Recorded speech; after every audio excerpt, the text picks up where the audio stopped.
Dracula by Bram Stoker. Chapter 26. Dr. Seward's Diary. 29 October. This is written in the train from Varna to Galatz. Last night, we all assembled a little before the time of sunset. Each of us had done his work as well as he could, so far as thought and endeavor and opportunity go. We are prepared for the whole of our journey and for our work when we get to Galatz. When the usual time came round, Mrs. Harker prepared herself for her hypnotic effort. And after a longer and more serious effort on the part of Van Helsing than has been usually necessary, she sank into the trance. Usually she speaks on a hint, but this time the professor had to ask her questions, and to ask them pretty resolutely, before we could learn anything. At last her answer came. I can see nothing. We are still. There are no waves lapping, but only a steady swirl of water softly running against the hawser. I can hear men's voices calling, near and far, and the roll and creak of oars in the rowlocks. A gun is fired somewhere, the echo of it seems far away. There is tramping of feet overhead, and ropes and chains are dragged along. What is this? There is a gleam of light. I can feel the air blowing upon me. Here she stopped. She had risen, as if impulsively, from where she lay on the sofa, and raised both her hands, palms upwards, as if lifting a weight. Van Helsing and I looked at each other with understanding. Quincy raised his eyebrows slightly and looked at her intently, whilst Harker's hand instinctively closed round the hilt of his kukri. There was a long pause. We all knew that the time when she could speak was passing, but we felt that it was useless to say anything. Suddenly she sat up, and as she opened her eyes, said sweetly, "Would none of you like a cup of tea? You must all be so tired." We could only make her happy, and so acquiesced. She bustled off to get tea. When she had gone, Van Helsing said, "You see, my friends, he is close to land. He has left his earth chest, but he has yet to get on shore. In the night he may lie hidden somewhere, but if he be not carried on shore, or if the ship do not touch it, he cannot achieve the land. In such case he can, if it be in the night, change his form, and can jump or fly on shore, as he did at Whitby. But if the day come before he get on shore, then, unless he be carried, he cannot escape. And if he be carried, then the customs men may discover what the box contain. Thus, in fine, if he escape not on shore tonight, or before dawn, there will be the whole day lost to him. We may then arrive in time, for if he escape not at night, we shall come on him in daytime, boxed up and at our mercy, for he dare not be his true self, awake and visible, lest he be discovered." There was no more to be said, so we waited in patience until the dawn, at which time we might learn more from Mrs. Harker. Early this morning we listened, with breathless anxiety, for her response in her trance. The hypnotic stage was even longer in coming than before, and when it came the time remaining until full sunrise was so short that we began to despair. Van Helsing seemed to throw his whole soul into the effort at last, in obedience to his, while she made reply, "All is dark. I hear lapping water level with me, and some creaking as of wood on wood." She paused, and the red sun shot up. "We must wait till tonight." And so it is that we are traveling towards Galatz in an agony of expectation. We are due to arrive between 2 and 3 in the morning. But already, at Bucharest, we are 3 hours late, so we cannot possibly get in till well after sunup. Thus, we shall have 2 more hypnotic messages from Mrs. Harker. Either or both may possibly throw more light on what is happening. Later, sunset has come and gone. Fortunately, it came at a time when there was no distraction, for had it occurred whilst we were at a station, we might not have secured the necessary calm and isolation. Mrs. Harker yielded to the hypnotic influence even less readily than this morning. I am in fear that her power of reading the Count's sensations may die away, just when we want it most. It seems to me that her imagination is beginning to work. Whilst she has been in the trance hitherto, she has confined herself to the simplest of facts. If this goes on, it may ultimately mislead us.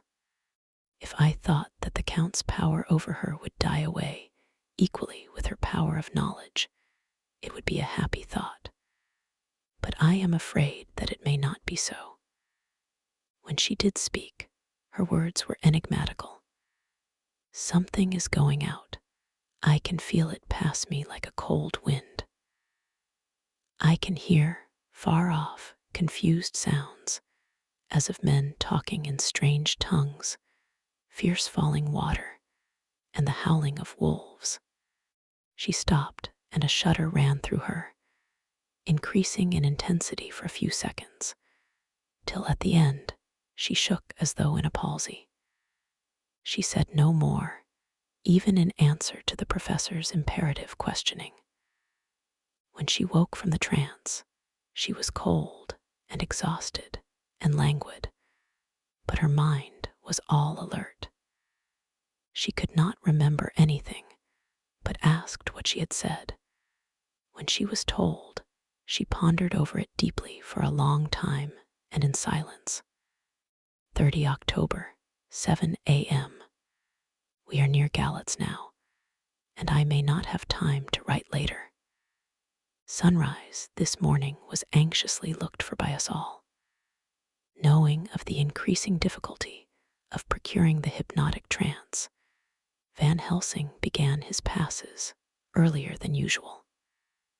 They produced no effect, however, until the regular time, when she yielded with a still greater difficulty, only a minute before the sun rose. The professor lost no time in his questioning. Her answer came with equal quickness. All is dark. I hear water swirling by, level with my ears, and the creaking of wood on wood. Cattle low far off. There is another sound, a queer one like. She stopped and grew white, and whiter still. Go on, speak, I command you, said Van Helsing in an agonized voice. At the same time, there was despair in his eyes, for the risen sun was reddening even Mrs. Harker's pale face.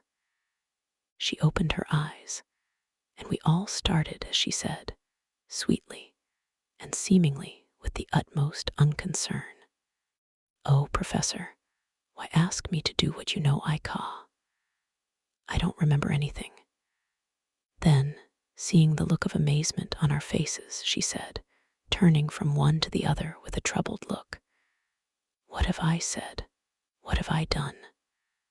I know nothing, only that I was lying here, half asleep, and heard you say, 'Go on. Speak, I command you.' It seemed so funny to hear you order me about, as if I were a bad child." "Oh, Madam Mina," he said sadly, "it is proof, if proof be needed, of how I love and honor you, when a word for your good, spoken more earnest than ever, can seem so strange because it is to order her whom I am proud to obey. The whistles are sounding. We are nearing Galatz.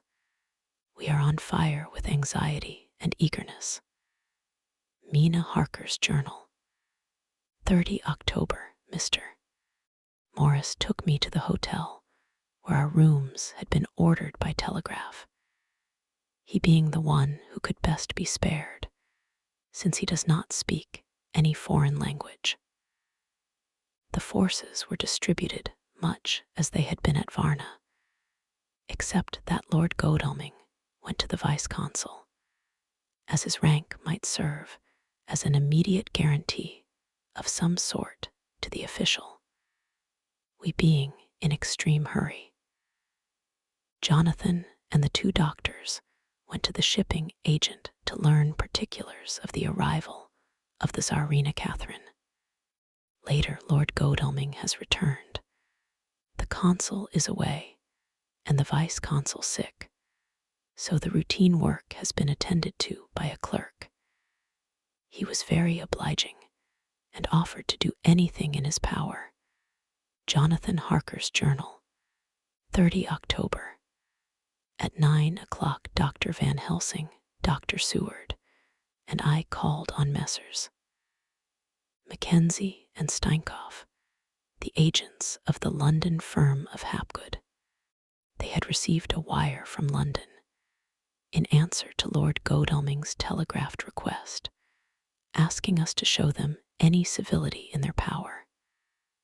They were more than kind and courteous, and took us at once on board the Tsarina Catherine, which lay at anchor out in the river harbor. There we saw the captain, Dolson by name, who told us of his voyage. He said that in all his life he had never had so favorable a run. Man, he said, but it made us afeard, for we expected that we should have to pay for it some rare piece o' ill luck, so as to keep up the average. It's no canny to run frae London to the Black Sea a wind ahint ye, as though the deil himself were blowin' on your sail for his ain purpose. And the time we could no speer a thing.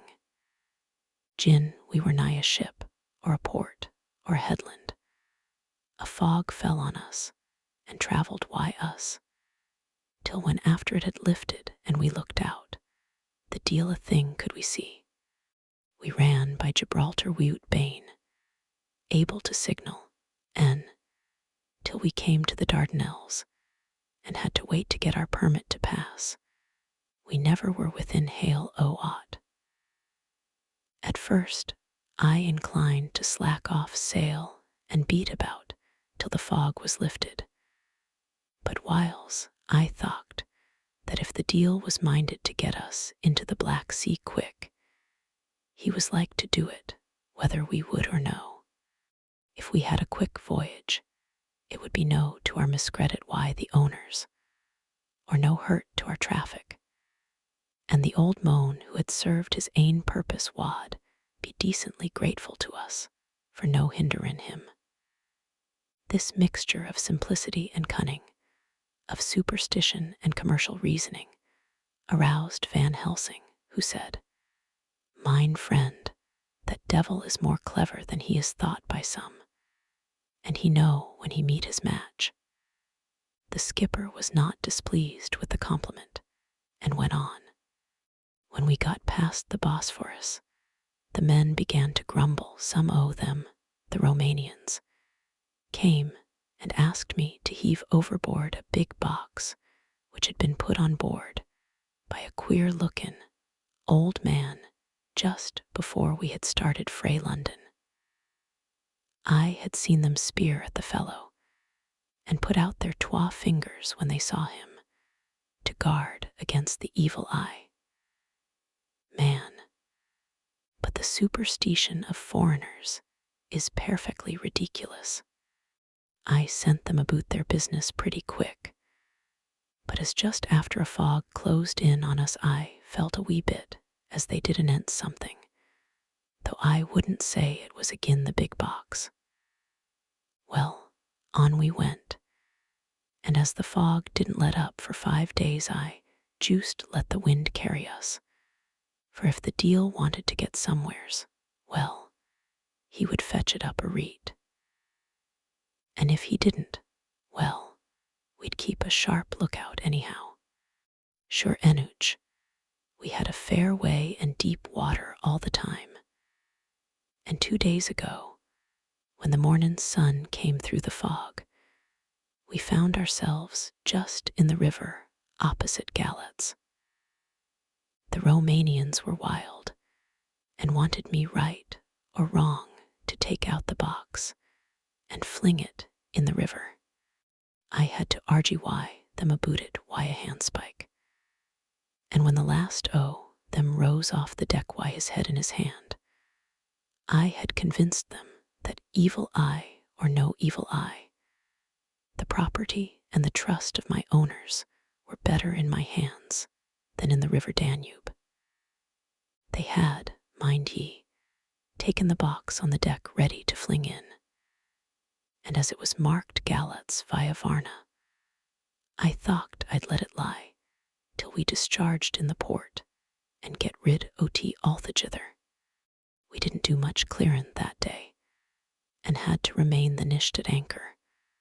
But in the mornin', braw and early, an hour before sun-up, a man came aboard wy an order, written to him from England, to receive a box marked for one Count Dracula. Sure enough, the matter was one ready to his hand. He had his papers a read, and glad I was to be rid o' the damn thing, for I was beginnin' masel to feel uneasy at it. If the deal did have any luggage aboard the ship, I'm thinkin' it was nane ither than that same. What was the name of the man who took it? Asked Dr. Van Helsing with restrained eagerness. I'll be tellin' ye quick, he answered, and stepping down to his cabin, produced a receipt signed Emanuel Hildesheim. Bergenstrasse 16 was the address. We found out that this was all the captain knew, so with thanks we came away. We found Hildesheim in his office, a Hebrew of rather the Adelphi theater type, with a nose like a sheep and a fez. His arguments were pointed with specie, we doing the punctuation, and with a little bargaining, he told us what he knew. This turned out to be simple but important. He had received a letter from Mr. Deville of London, telling him to receive, if possible before sunrise, so as to avoid customs, a box which would arrive at Galatz in the Tsarina Catherine. This he was to give in charge to a certain Petrov Skinsky, who dealt with the Slovaks who traded down the river to the port. He had been paid for his work by an English banknote, which had been duly cashed for gold at the Danube International Bank. When Skinsky had come to him, he had taken him to the ship and handed over the box, so as to save porterage. That was all he knew. We then sought for Skinsky, but were unable to find him.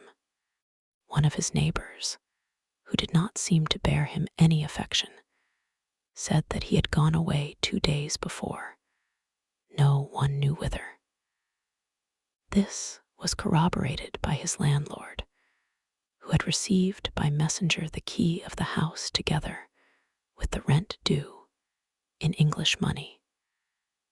This had been between 10 and 11 o'clock last night. We were at a standstill again. Whilst we were talking, one came running and breathlessly gasped out that the body of Skinsky had been found inside the wall of the churchyard of St. Peter, and that the throat had been torn open as if by some wild animal. Those we had been speaking with ran off to see the horror, the women crying out, "This is the work of a Slovak." We hurried away, lest we should have been in some way drawn into the affair, and so detained.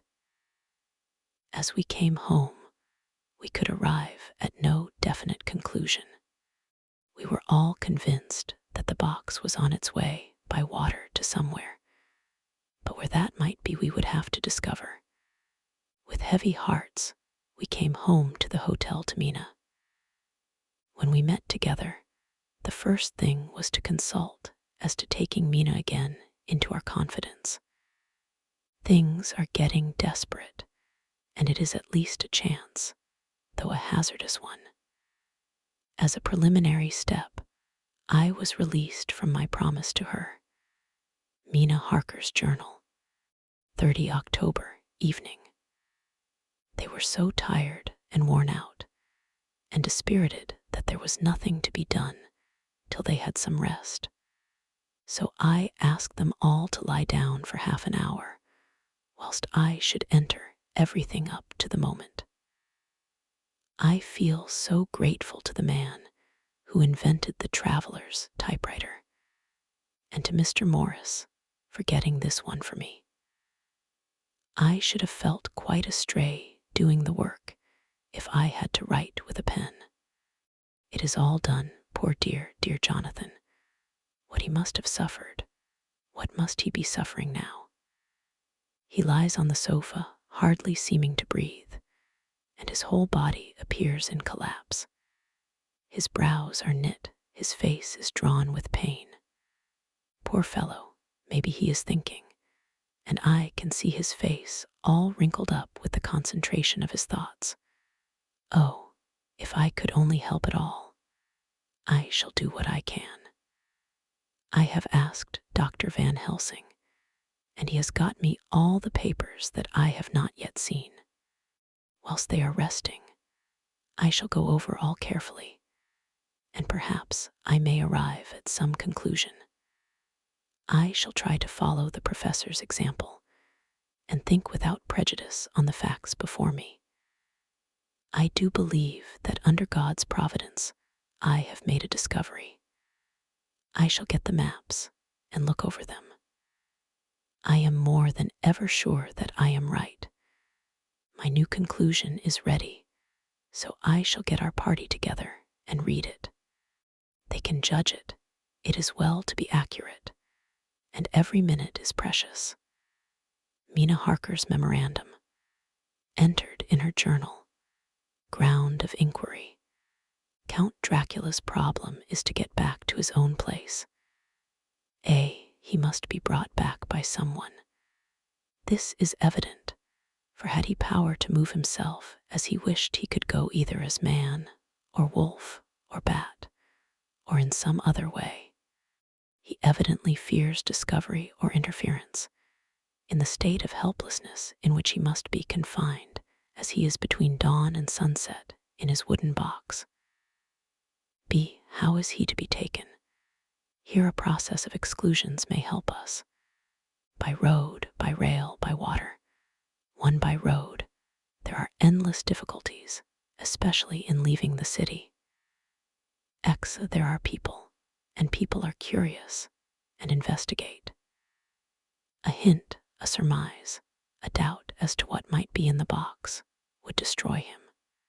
Why, there are, or there may be, customs and octroi officers to pass. His pursuers might follow. This is his highest fear, and in order to prevent his being betrayed, he has repelled, so far as he can, even his victim me. 2 by rail. There is no one in charge of the box. It would have to take its chance of being delayed, and delay would be fatal, with enemies on the track. True, he might escape at night, but what would he be if left in a strange place with no refuge that he could fly to? This is not what he intends, and he does not mean to risk it. 3 by water. Here is the safest way in one respect, but with most danger in another. On the water he is powerless except at night. Even then he can only summon fog and storm and snow and his wolves. But were he wrecked, the living water would engulf him, helpless, and he would indeed be lost. He could have the vessel drive to land, but if it were unfriendly land, wherein he was not free to move, his position would still be desperate. We know from the record that he was on the water, so what we have to do is to ascertain what water. The first thing is to realize exactly what he has done as yet. We may, then, get a light on what his later task is to be. Firstly, we must differentiate between what he did in London as part of his general plan of action when he was pressed for moments and had to arrange as best he could. Secondly, we must see, as well as we can surmise it from the facts we know of, what he has done here. As to the first, he evidently intended to arrive at Galatz and sent invoice to Varna to deceive us, lest we should ascertain his means of exit from England. His immediate and sole purpose, then, was to escape. The proof of this is the letter of instructions sent to Emanuel Hildesheim to clear and take away the box before sunrise. There is also the instruction to Petrov Skinsky. These we must only guess at, but there must have been some letter or message since Skinsky came to Hildesheim. That, so far, his plans were successful, we know. The Tsarina Catherine made a phenomenally quick journey, so much so that Captain Dolson's suspicions were aroused. But his superstition united with his canniness played the Count's game for him, and he ran with his favoring wind through fogs, and all till he brought up blindfold at Galatz. That the Count's arrangements were well made has been proved. Hildesheim cleared the box, took it off, and gave it to Skinsky. Skinsky took it, and here we lose the trail. We only know that the box is somewhere on the water, moving along. The customs and the octroi, if there be any, have been avoided. Now we come to what the Count must have done after his arrival on land at Galatz. The box was given to Skinsky before sunrise. At sunrise, the Count could appear in his own form. Here, we ask why Skinsky was chosen at all to aid in the work. In my husband's diary, Skinsky is mentioned as dealing with the Slovaks who trade down the river to the port, and the man's remark that the murder was the work of a Slovak showed the general feeling against his class. The Count wanted isolation. My surmise is this, that in London, the Count decided to get back to his castle by water as the most safe and secret way. He was brought from the castle by Szgany, and probably they delivered their cargo to Slovaks, who took the boxes to Varna, for there they were shipped for London. Thus the Count had knowledge of the persons who could arrange this service. When the box was on land, before sunrise or after sunset, he came out from his box, met Skinsky, and instructed him what to do as to arranging the carriage of the box up some river. When this was done, and he knew that all was in train, he blotted out his traces, as he thought, by murdering his agent. I have examined the map, and find that the river most suitable for the Slovaks to have ascended is either the Pruth or the Sureth. I read in the typescript that in my trance I heard cows low and water swirling level with my ears and the creaking of wood. The Count in his box, then, was on a river in an open boat, propelled probably either by oars or poles, for the banks are near, and it is working against stream. There would be no such sound if floating downstream. Of course it may not be either the Sureth or the Pruth, but we may possibly investigate further. Now of these two, the Pruth is the more easily navigated, but the Sureth is, at Fundu, joined by the Bistritza, which runs up round the Borgo Pass. The loop it makes is manifestly as close to Dracula's castle as can be got by water. Mina Harker's journal continued. When I had done reading, Jonathan took me in his arms and kissed me. The others kept shaking me by both hands, and Dr. Van Helsing said, "Our dear Madam Mina is once more our teacher. Her eyes have been where we were blinded. Now we are on the track once again, and this time we may succeed. Our enemy is at his most helpless, and if we can come on him by day, on the water, our task will be over. He has a start, but he is powerless to hasten, as he may not leave his box lest those who carry him may suspect. For them to suspect would be to prompt them to throw him in the stream where he perish. This he knows, and will not.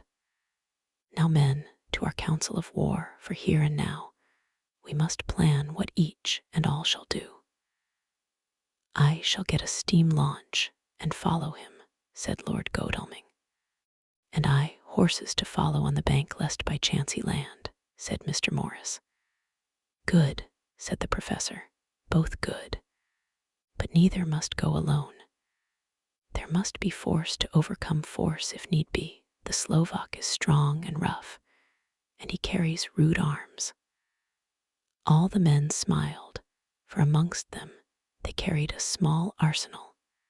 Said Mr. Morris, "I have brought some Winchesters. They are pretty handy in a crowd, and there may be wolves." The Count, if you remember, took some other precautions. He made some requisitions on others that Mrs. Harker could not quite hear or understand. We must be ready at all points. Dr. Seward said, "I think I had better go with Quincy. We have been accustomed to hunt together, and we two, well armed, will be a match for whatever may come along. You must not be alone, Art. It may be necessary to fight the Slovaks, and a chance thrust, for I don't suppose these fellows carry guns, would undo all our plans. There must be no chances. This time we shall not rest until the Count's head and body have been separated, and we are sure that he cannot reincarnate." He looked at Jonathan as he spoke, and Jonathan looked at me. I could see that the poor dear was torn about in his mind. Of course he wanted to be with me, but then the boat service would, most likely, be the one which would destroy the vampire. Why did I hesitate to write the word? He was silent a while, and during his silence Dr. Van Helsing spoke. "Friend Jonathan, this is to you for twice reasons. First, because you are young and brave and can fight, and all energies may be needed at the last. And again, that it is your right to destroy him, that which has wrought such woe to you and yours. Be not afraid for Madam Mina. She will be my care, if I may. I am old. My legs are not so quick to run as once, and I am not used to ride so long or to pursue as need be, or to fight with lethal weapons. But I can be of other service. I can fight in other way. And I can die, if need be, as well as younger men. Now let me say that what I would is this. While you, my Lord Godalming and friend Jonathan, go in your so swift little steamboat up the river, and whilst John and Quincy guard the bank, where perchance he might be landed, I will take Madam Mina right into the heart of the enemy's country, whilst the old fox is tied in his box, floating on the running stream whence he cannot escape to land, where he dares not raise the lid of his coffin box, lest his Slovak carriers should in fear leave him to perish. We shall go in the track where Jonathan went, from Bistritz over the Borgo, and find our way to the castle of Dracula. Here, Madame Mina's hypnotic power will surely help, and we shall find our way all dark and unknown otherwise, after the first sunrise when we are near that fateful place. There is much to be done, and other places to be made sanctify, so that that nest of vipers be obliterated. Here Jonathan interrupted him hotly. Do you mean to say, Professor Van Helsing, that you would bring Mina, in her sad case, and tainted as she is with that devil's illness, right into the jaws of his death trap? Not for the world, not for heaven or hell. He became almost speechless for a minute, and then went on. Do you know what the place is? Have you seen that awful den of hellish infamy, with the very moonlight alive with grisly shapes, and every speck of dust that whirls in the wind, a devouring monster in embryo? Have you felt the vampire's lips upon your throat? Here he turned to me, and as his eyes lit on my forehead, he threw up his arms with a cry. Oh, my God, what have we done to have this terror upon us? And he sank down on the sofa in a collapse of misery. The professor's voice, as he spoke in clear, sweet tones, which seemed to vibrate in the air, calmed us all. Oh, my friend, it is because I would save Madame Mina from that awful place that I would go. God forbid that I should take her into that place. There is work, wild work to be done there, that her eyes may not see. We men here, all save Jonathan, have seen with their own eyes what is to be done before that place can be purified.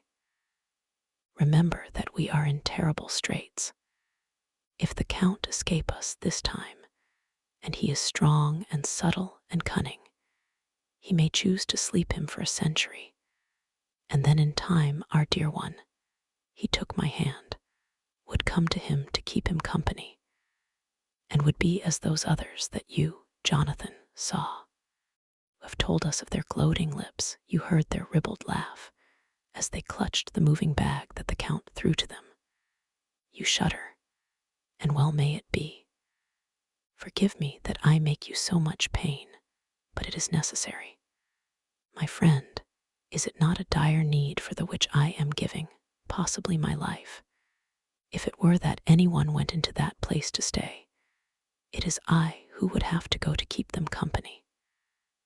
Do as you will, said Jonathan, with a sob that shook him all over. We are in the hands of God. Later, oh, it did me good to see the way that these brave men worked. How can women help loving men when they are so earnest, and so true, and so brave? And too, it made me think of the wonderful power of money. What can it not do when it is properly applied? And what might it do when basely used? I felt so thankful that Lord Godalming is rich, and that both he and Mr. Morris, who also has plenty of money, are willing to spend it so freely. For if they did not, our little expedition could not start, either so promptly or so well equipped as it will within another hour. It is not 3 hours since it was arranged what part each of us was to do. And now Lord Godalming and Jonathan have a lovely steam launch, with steam up ready to start at a moment's notice. Dr. Seward and Mr. Morris have 6 good horses, well appointed. We have all the maps and appliances of various kinds that can be had. Professor Van Helsing and I are to leave by the 11:40 train tonight for Veresti, where we are to get a carriage to drive to the Borgo Pass. We are bringing a good deal of ready money, as we are to buy a carriage and horses. We shall drive ourselves, for we have no one whom we can trust in the matter. The professor knows something of a great many languages, so we shall get on all right. We have all got arms, even for me a large-bore revolver. Jonathan would not be happy unless I was armed like the rest. Alas, I cannot carry one arm that the rest do. The scar on my forehead forbids that. Dear Dr. Van Helsing comforts me by telling me that I am fully armed as there may be wolves.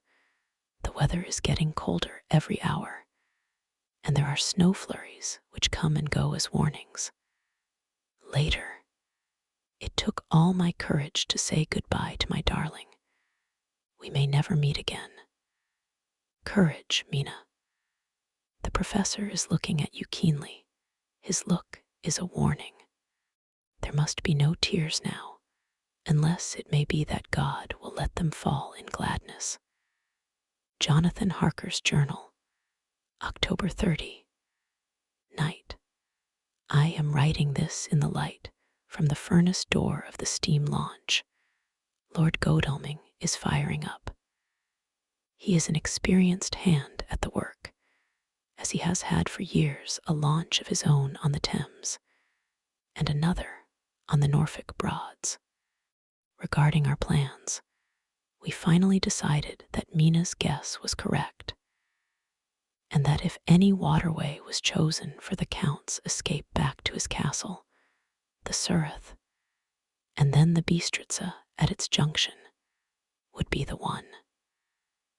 We took it that somewhere about the 47th degree, north latitude, would be the place chosen for the crossing the country between the river and the Carpathians. We have no fear in running at good speed up the river at night. There is plenty of water, and the banks are wide enough apart to make steaming, even in the dark, easy enough. Lord Godalming tells me to sleep for a while, as it is enough for the present for one to be on watch. But I cannot sleep. How can I, with the terrible danger hanging over my darling, and her going out into that awful place? My only comfort is that we are in the hands of God. Only for that faith it would be easier to die than to live, and so be quit of all the trouble. Mr. Morris and Dr. Seward were off on their long ride before we started. They are to keep up the right bank, far enough off to get on higher lands where they can see a good stretch of river, and avoid the following of its curves. They have, for the first stages, 2 men to ride and lead their spare horses, 4 in all, so as not to excite curiosity. When they dismiss the men, which shall be shortly, they shall themselves look after the horses. It may be necessary for us to join forces. If so, they can mount our whole party. One of the saddles has a movable horn and can be easily adapted for Mina if required. It is a wild adventure we are on. Here, as we are rushing along through the darkness, with the cold from the river seeming to rise up and strike us, with all the mysterious voices of the night around us, it all comes home. We seem to be drifting into unknown places and unknown ways, into a whole world of dark and dreadful things. Godalming is shutting the furnace door. 31 October, still hurrying along. The day has come, and Godalming is sleeping. I am on watch. The morning is bitterly cold. The furnace heat is grateful, though we have heavy fur coats. As yet we have passed only a few open boats, but none of them had on board any box or package of anything like the size of the one we seek. The men were scared every time we turned our electric lamp on them, and fell on their knees and prayed. 1 November evening. No news all day. We have found nothing of the kind we seek. We have now passed into the Bistritza, and if we are wrong in our surmise, our chance is gone. We have overhauled every boat, big and little. Early this morning, one crew took us for a government boat and treated us accordingly. We saw in this a way of smoothing matters. So at Fundu, where the Bistrica runs into the Sureth, we got a Romanian flag, which we now fly conspicuously. With every boat which we have overhauled since then, this trick has succeeded. We have had every deference shown to us, and not once any objection to whatever we chose to ask or do. Some of the Slovaks tell us that a big boat passed them, going at more than usual speed, as she had a double crew on board. This was before they came to Fundu, so they could not tell us whether the boat turned into the Bistrica or continued on up the Sureth. At Fundu, we could not hear of any such boat, so she must have passed there in the night. I am feeling very sleepy. The cold is perhaps beginning to tell upon me, and nature must have rest some time. Godalming insists that he shall keep the first watch. God bless him for all his goodness to poor dear Mina and me. 2 November morning. It is broad daylight. That good fellow would not wake me. He says it would have been a sin too, for I slept peacefully and was forgetting my trouble. It seems brutally selfish to me to have slept so long and let him watch all night, but he was quite right. I am a new man this morning, and as I sit here and watch him sleeping, I can do all that is necessary both as to minding the engine, steering, and keeping watch. I can feel that my strength and energy are coming back to me. I wonder where Mina is now, and Van Helsing. They should have got to Veresti about noon on Wednesday. It would take them some time to get the carriage and horses, so if they had started and traveled hard, they would be about now at the Borgo Pass. God guide and help them. I am afraid to think what may happen if we could only go faster. But we cannot. The engines are throbbing and doing their utmost. I wonder how Dr. Seward and Mr. Morris are getting on. There seem to be endless streams running down the mountains into this river, but as none of them are very large at present, at all events, though they are terrible doubtless in winter, and when the snow melts, the horsemen may not have met much obstruction. I hope that, before we get to Strasbourg, we may see them, for if by that time we have not overtaken the Count, it may be necessary to take counsel together what to do next. Dr. Seward's Diary. 2 November. 3 days on the road. No news, and no time to write it if there had been, for every moment is precious. We have had only the rest needful for the horses, but we are both bearing it wonderfully. Those adventurous days of ours are turning up useful. We must push on.